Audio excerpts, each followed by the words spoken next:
Hello guys, these are the cheapest bikes you can buy in India. आपके पास पैसे नहीं है, फिर भी आपको बाइक लेनी है, कम्यूट के लिए कुछ ना कुछ चाहिए, तो ये मोटरसाइकिल्स आप ले सकते हो। ईएमआई पे भी आपको less than 5 to 10,000 per month पड़ेगा, which is very very very nice. So let's start with the cheapest.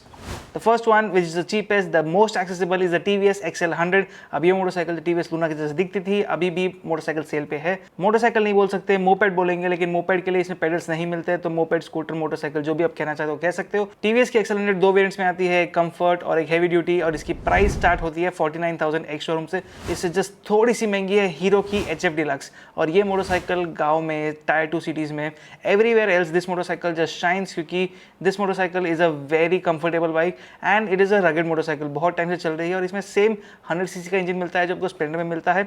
So HF Deluxe is a very good pick. It has no nonsense character and it comes at a price of 54,000 rupees ex showroom. Adding a little more price, you get a 110cc TVS motorcycle and that is the TVS Sport, starting at a price of 63,000 एक showroom.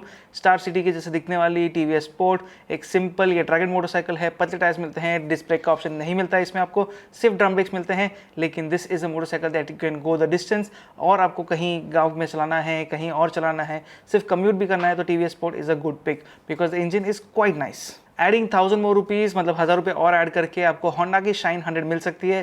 Now this motorcycle is the latest edition from Honda, coming at a price of 64,000।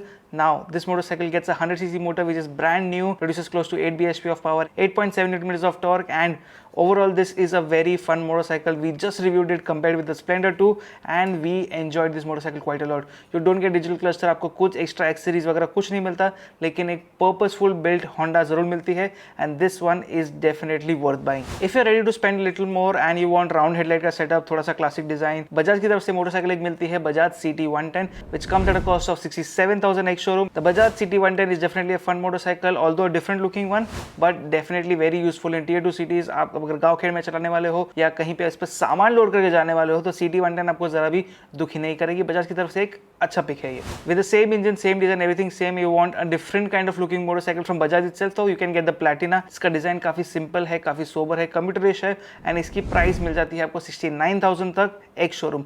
काफी comfortable, काफी लंबी seat मिलती है, decent fuel tank, decent mileage, और काफी लोग से आप पूछोगे तो टीयर 2 सीरीज में प्लैटिना का नाम माइलेज के लिए is known very well.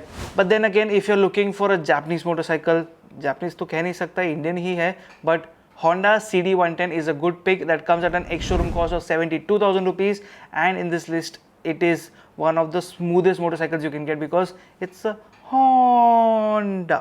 It is that nice. You get a 4-speed gearbox, 110cc engine, and produces decent power and torque, which is good enough to get your commute duties done and with a good mileage too. Next up is the TVS Star City Plus. As I said, TVS Sport के बाद TVS Star City Plus मिलती है आपको, जिसमें you can probably get a disc brake option or something more that comes up. And Star City is a decent motorcycle to get because Star City has been around time since a very long time, and the name is definitely justified. It comes at a price of 72,500 X showroom, but if you add 500 more, then you can get the TVS Radeon, which is again a proper Splendor competitor, and that is a motorcycle to get because it gets a 110cc motor producing good enough power and torque, but then again the seat comfort is something to look out for. And radian में आपको एक ऐसा variant भी मिल जाता है जिसमें disc brake का option भी है, तो if you want something that's थोड़ा safe and everything is nice, तो you can consider the Radeon. Radeon also has a variant that gives you digital cluster also, तो प्राइस बढ़ाओगे तो मिल जाएगी, but these are the most affordable one. You can even get the Splendor और the Passion, जिसकी price almost same ही है Radeon से, बट रेडियन में क्योंकि वेरिएंट्स आते हैं it gets a little costlier. Splendor Passion however does not get as much costlier. उनकी मैक्सिमम प्राइस जा के भी ऑन रोड में भी 95,000 के अंडर आ जाती है। ये motorcycles are made for a purpose, to commute, to get stuff around. इस पर कितना भी लोड डालो ये सब संभाल लेती हैं। And if you are looking for service intervals, even if you don't service for 10,000 kilometers, these motorcycles just go on without having a fuss. So best, most affordable motorcycles you can buy are these. Thank you so much for watching. If you have any of these motorcycle या आपके कोई दोस्तों के पास है तो मुझे comment section में ज़रूर बताइए।